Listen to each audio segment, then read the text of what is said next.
Hello. Welcome to the Bore You to Sleep podcast. The podcast that will hopefully help you get to sleep. I am going to read an open source book, one that is not particularly interesting, but one that is hopefully boring enough to get you to sleep. Written by Jane Austen and published in 1811. Sense and Sensibility is a classic English novel. The story follows the lives of the Dashwood family in an innocent age of ladies and gentlemen. My name is Teddy, and I aim to help people everywhere get a good night's rest. I bring this podcast to you to help you get a good night's rest. It's designed to play in the background as you slowly fall asleep. If it helps, be sure to subscribe to the podcast so you don't miss an episode. A special thanks to iTunes listener, Mrs. McGonagall's sister, for your kind words. Nice username, by the way. If you enjoy falling asleep to the podcast and would be so kind, please take a moment to leave a review and rating in iTunes or your podcast player of choice. It really does help me reach more people who need a good night's rest. You're always welcome to say hello or support the podcast at boreyoutosleep.com. In the meantime, lie back, relax, and enjoy the readings. The family of Dashwood had long been settled in Sussex. Their estate was large, and their residence was at Norland Park, in the centre of their property, where for many generations they had lived in so respectable a manner as to engage the general good opinion of their surrounding acquaintance. The late owner of this estate was a single man, who lived to a very advanced age, and who for many years of his life had a constant companion and housekeeper in his sister. But her death, which happened 10 years before his own, produced a great alteration in his home, for to supply her loss, he invited and received into his house the family of his nephew, Mr. Henry Dashwood, the legal inheritor of the Norland estate, and the person to whom he intended to bequeath it. In the society of his nephew and niece and their children, the old gentleman's days were comfortably spent. His attachment to them all increased.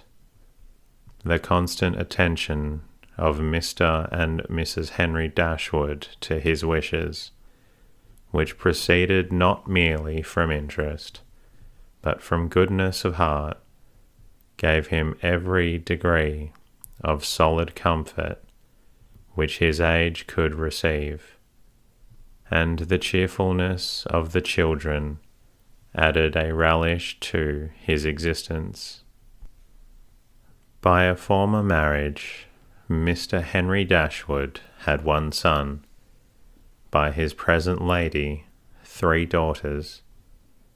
The son, a steady, respectable young man, was amply provided for by the fortune of his mother, which had been by large, and half of which devolved on him of his coming age.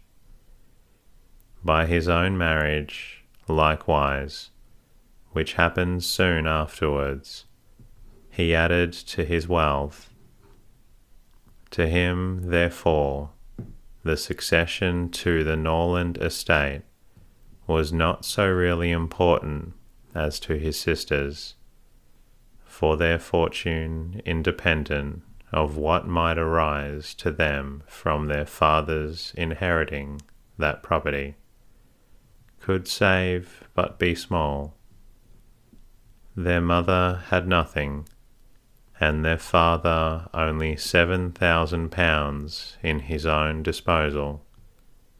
For the remaining moiety of his first wife's fortune was also secured to her child, and he had only a life interest in it. The old gentleman died. His will was read, and like almost every other will, gave as much disappointment as pleasure.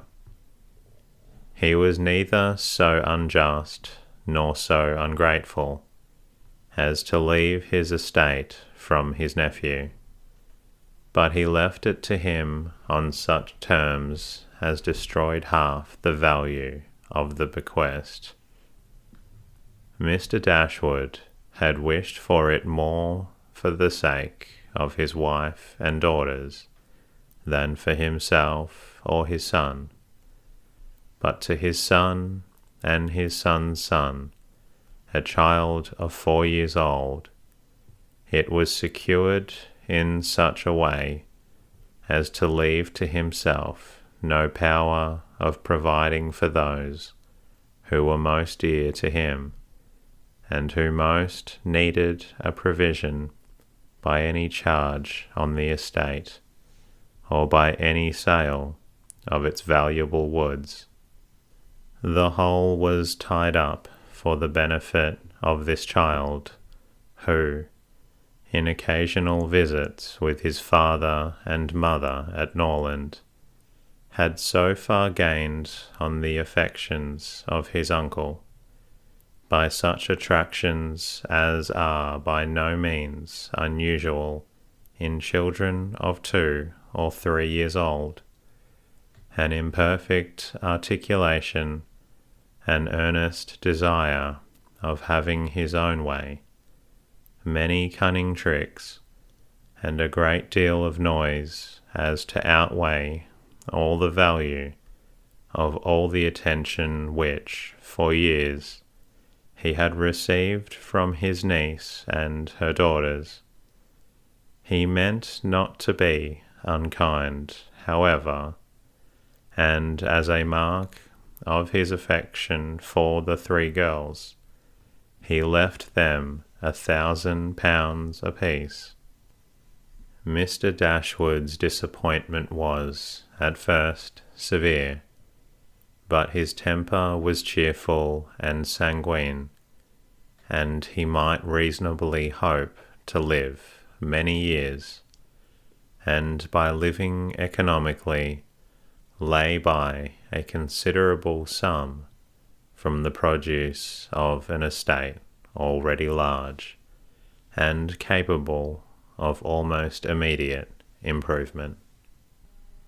But the fortune which had been so tardy in coming was his only one 12-month. He survived his uncle no longer, and £10,000, including the late legacies, was all that remained for his widow and daughters. His son was sent for as soon as his danger was known, and to him Mr. Dashwood recommended, with all the strength and urgency which illness could command, the interest of his mother-in-law and sisters. Mr. John Dashwood had not the strong feelings of the rest of the family, but he was affected by a recommendation of such a nature at such a time, and he promised to do everything in his power to make them comfortable.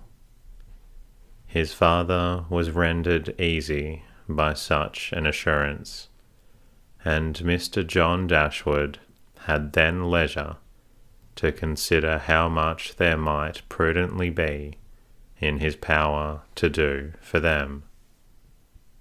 He was not an ill-disposed young man, unless to be rather cold-hearted and rather selfish is to be ill-disposed, but he was, in general, well respected, for he conducted himself with propriety in the discharge of his ordinary duties.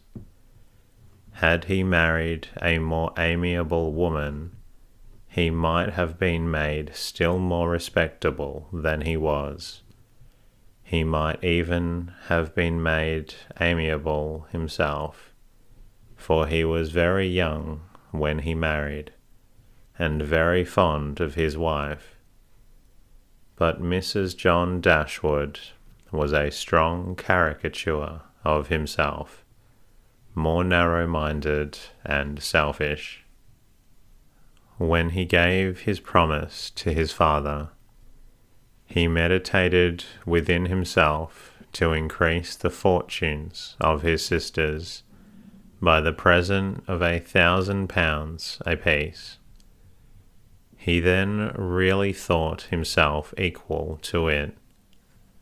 The prospect of 4,000 a year, in addition to his present income, besides the remaining half of his own mother's fortune, warmed his heart and made him feel capable of generosity.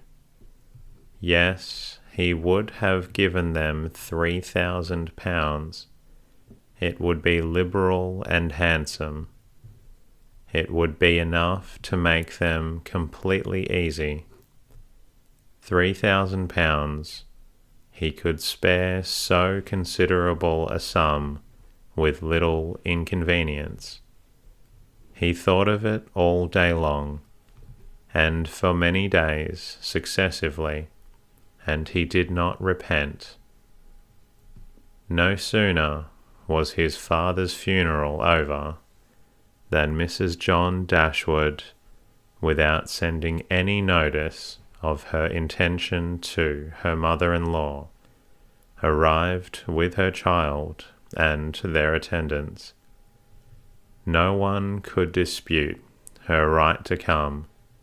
The house was her husband's from the moment of his father's decease, but the indelicacy of her conduct was so much the greater, and to a woman in Mrs. Dashwood's situation, with only common feelings, must have been highly unpleasing.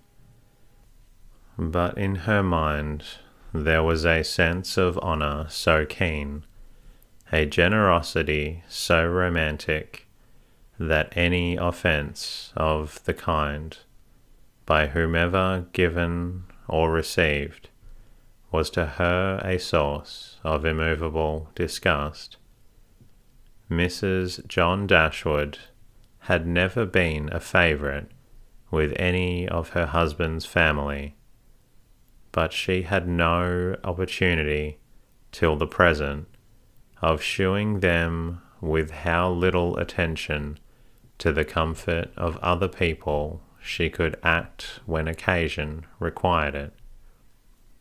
So acutely did Mrs. Dashwood feel this ungracious behaviour, and so earnestly did she despise her daughter-in-law for it, that on the arrival of the latter she would have quitted the house for ever, had not the entreaty of her eldest girl induced her first to reflect on the propriety of going, and her own tender love for all her 3 children determined her afterwards to stay, and for their sakes avoid a breach with their brother. Eleanor, this eldest daughter, whose advice was so effectual, possessed a strength of understanding and coolness of judgment which qualified her, though only 19, to be the counsellor of her mother, and enabled her frequently to counteract, to the advantage of them all, that eagerness of mind in Mrs. Dashwood which must generally have led to imprudence. She had an excellent heart, her disposition was affectionate, and her feelings were strong, but she knew how to govern them. It was a knowledge which her mother had yet to learn, and which one of her sisters had resolved never to be taught. Mary Ann's abilities were, in many respects, quite equal to Eleanor's. She was sensible and clever, but eager in everything. Her sorrows, her joys, could have no moderation. She was generous, amiable, interesting. She was everything but prudent. The resemblance between her and her mother was strikingly great. Eleanor saw, with concern, the excess of her sister's sensibility, but by Mrs. Dashwood it was valued and cherished. They encouraged each other now in the violence of their affliction. The agony of grief, which overpowered them at first, was voluntarily renewed, was sought for, was created again and again. They gave themselves up wholly to their sorrow, seeking increase of wretchedness in every reflection that could afford it, and resolved against ever admitting consolation in future. Eleanor, too, was deeply afflicted, but still she could struggle. She could exert herself. She could consult with her brother, could receive her sister-in-law on her arrival, and treat her with proper attention, and could strive to rouse her mother to similar exertion, and encourage her to similar forbearance. Margaret, the other sister, was a good-humoured, well-disposed girl, but as she had already imbibed a good deal of Mary Ann's romance, without having much of her sense, she did not, at 13, bid fair to equal her sisters at a more advanced period of life. Mrs. John Dashwood now installed herself mistress of Norland, and her mother and sisters-in-law were degraded to the condition of visitors.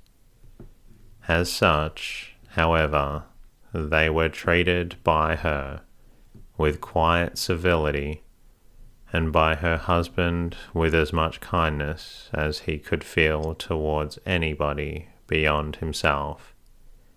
His wife and their child, he really pressed them with some earnestness to consider Norland as their home, and as no plan appeared so eligible to Mrs. Dashwood as remaining there till she could accommodate herself with a house in the neighbourhood, his invitation was accepted. A continuance in a place where everything reminded her of former delight was exactly what suited her mind. In seasons of cheerfulness, no temper could be more cheerful than hers, or possess, in a greater degree, that sanguine expectation of happiness which is happiness itself. But in sorrow she must be equally carried away by her fancy, and as far beyond consolation as in pleasure she was beyond alloy. Mrs. John Dashwood did not at all approve of what her husband intended to do for his sisters. To take £3,000 from the fortune of their dear little boy would be impoverishing him to the most dreadful degree. She begged him to think again on the subject. How could he answer it to himself to rob his child, and his only child too, of such a large sum? And what possible claim could the Miss Dashwoods, who were related to him only by half-blood, which she considered as no relationship at all, have on his generosity to so large an amount? It was very well known that no affection was ever supposed to exist between the children of any man by different marriages, and why was he to ruin himself and their poor little Harry by giving away all of his money to his half-sisters? It was my father's last request to me, replied her husband, that I should assist his widow and daughters. He did not know what he was talking of, I dare say, 10 to 1, but he was light-headed at the time. Had he been in his right senses, he could not have thought of such a thing as begging you to give away half of your fortune from your own child. He did not stipulate for any particular sum, my dear Fanny. He only requested me, in general terms, to assist them, and make their situation more comfortable than it was in his power to do. Perhaps it would have been as well if he had left it wholly to myself. He could hardly suppose I should neglect them, but as he required the promise, I could not do less than give it. At least I thought so at the time. The promise, therefore, was given, and must be performed. Something must be done for them whenever they leave Norland and settle in a new home. Well, then, let something be done for them, but that something need not be £3,000. Consider, she added, that when the money is once parted with, it can never return. Your sisters will marry, and it will be gone forever, if indeed it could be restored to our poor little boy. Why, to be sure, said her husband, very gravely, that would make great difference. The time may come when Harry will regret that so large a sum was parted with. If he should have a numerous family, for instance, it would be a very convenient addition. To be sure it would. Perhaps then it would be better off for all parties if the sum were diminished 1/2. £500 would be a prodigious increase to their fortunes. Oh, beyond anything great, what brother on earth would do so much for his sisters, even if really his sisters, and as is only half-blood, but you have such a generous spirit. I would not wish to do anything mean, he replied. One had rather, on such occasions, do too much than too little. No one, at least, can think I have not done enough for them. Even themselves, they can hardly expect more.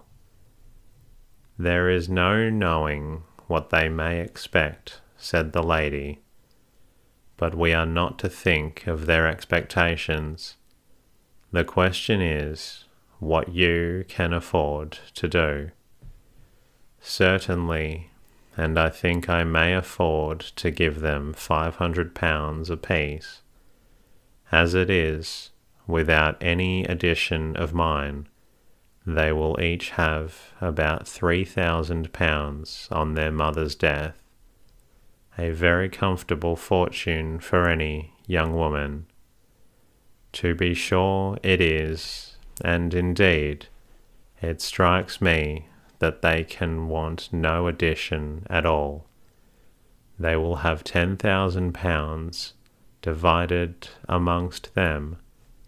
If they marry, they will be sure of doing well, and if they do not, they may all live very comfortably together on the interest of £10,000. That is very true, and therefore I do not know whether, upon the whole, it would not be more advisable to do something for their mother while she lives, rather than for them, something of the annuity kind, I mean. My sisters would feel the good effects of it as well as herself. 100 a year would make them all perfectly comfortable. His wife hesitated a little, however, in giving her consent to this plan. To be sure, said she, it is better than parting with £1,500 at once. But then, if Mrs. Dashwood should live 15 years, we shall all be completely taken in. And that concludes tonight's readings. I hope you're feeling drowsy. If you're not quite drowsy yet, please feel free to listen to another episode. I look forward to bringing you a new episode soon, and in the meantime, good night.